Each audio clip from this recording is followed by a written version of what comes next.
Hey guys, The Crew 2 is just about to release. In fact, by the time you're watching this video, it's probably already out.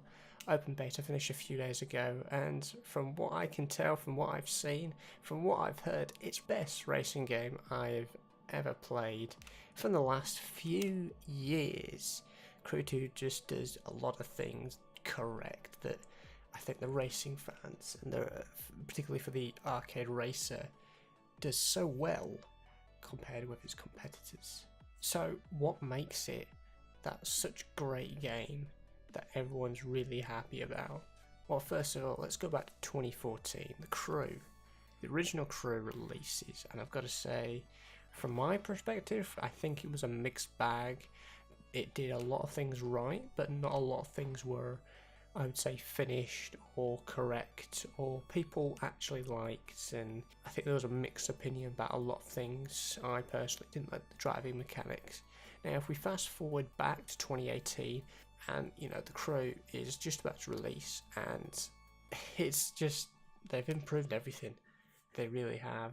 Ivory Tower have done a lot of work, and they've put a lot of work into the Crew too, and I feel that that work has really paid off, and they've really done a fantastic job. They've hit the nail on the head, fair and square, and they've done everything right as far as I'm concerned.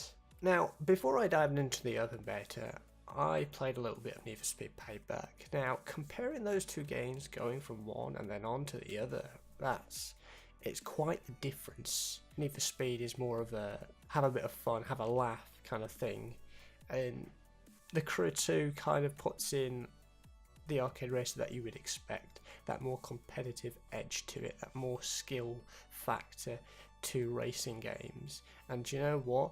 I don't mind. I like Need for Speed and the Crew equally. Additionally, the Horizon series as well, let's not forget about that. Honestly, they all have their perks, and the Crew 2, I think, just balances the likes of Horizon, the likes of Need for Speed, and just does it so well. I go from the brake drifting to actually properly braking for that corner in the Crew, and it's so good. I just like every aspect of it. It's one of these games where you keep saying to yourself and you keep saying to other people, this game's so good, there's so many things to say, it's good, but you don't know where to start. And that's my situation right now. I think the main thing that's really stood out for the Crew 2 is its brand new approach. In the Crew we had the revenge story. Yeah, it was alright, it was okay, I guess. But now we've got all motorsports, we've got planes, we've got bikes, we've got the classic cars, and additionally we've got boats as well. I think hovercraft are also additionally going to be coming to the game, and that's pretty awesome. Stereotypically you think racing game, cars, must be cars. No. Ivory Tower have thought outside the box and thought, let's bring in planes, boats, bikes into the game to just expand it. That new approach has just expanded the content and just increased the amount of content that we are going to get as players as we play the Crew 2. I'm loving it.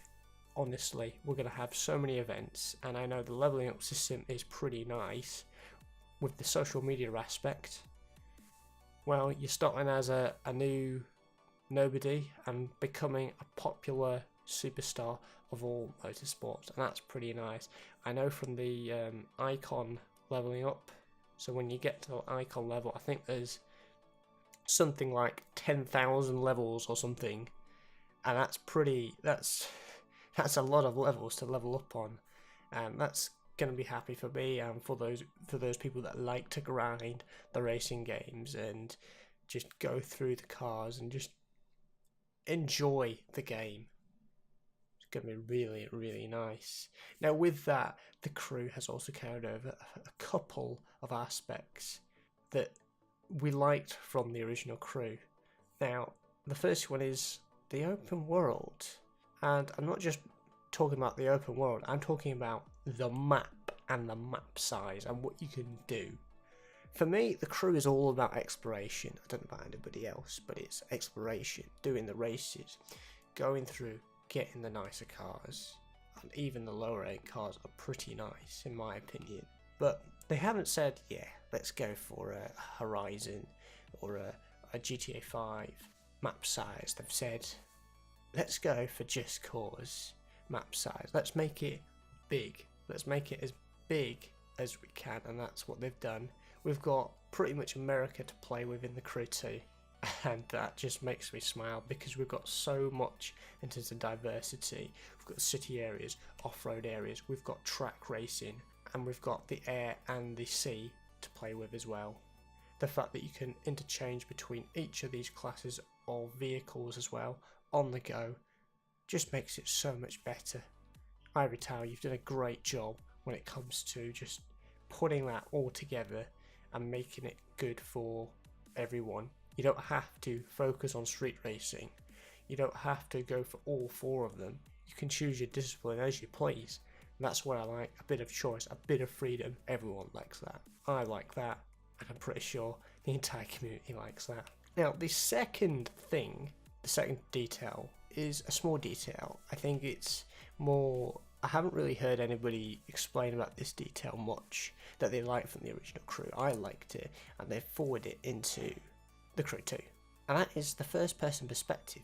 It's the detail, it's the immersion. It's one of those things that's enjoyable and just so nice to have, but it's such a small detail. I really appreciate it in the game. Now, I'm not just talking about the first person perspective and the cockpit view. I'm talking particularly in a car, and I'm talking with how the camera and the animations react to you driving. So the likes of accelerating or braking, if you do a hard brake or a soft brake, it reacts that way. I really like it. The camera will move side to side, in and out. The same with turning or drifting. You know, it's not too much. It's subtle, but it's noticeable. It's there, and it just makes it a lot more immersive. And I really, really like it. It's just an enjoyable feature that just makes it much more immersive that, say, Need for Speed and Forza Horizon doesn't really do. Additionally, we've got the hand going down to gear change and come back up again. It's a really nice detail. Really nice. As you can tell, I'm pretty excited for the Crew 2. Can't wait till it comes out, which shouldn't be too long now. I want to know, are you looking forward to the Crew? What are you looking forward to? And are you going to be getting it? I certainly am. You're going to be seeing some videos on the channel very soon in the next few weeks. Guys, that's going to do it for today. If you enjoyed it and like to see more videos like this one, make sure you are subscribed. Discord link is in the description below. We'll see you guys in the next one. Take care.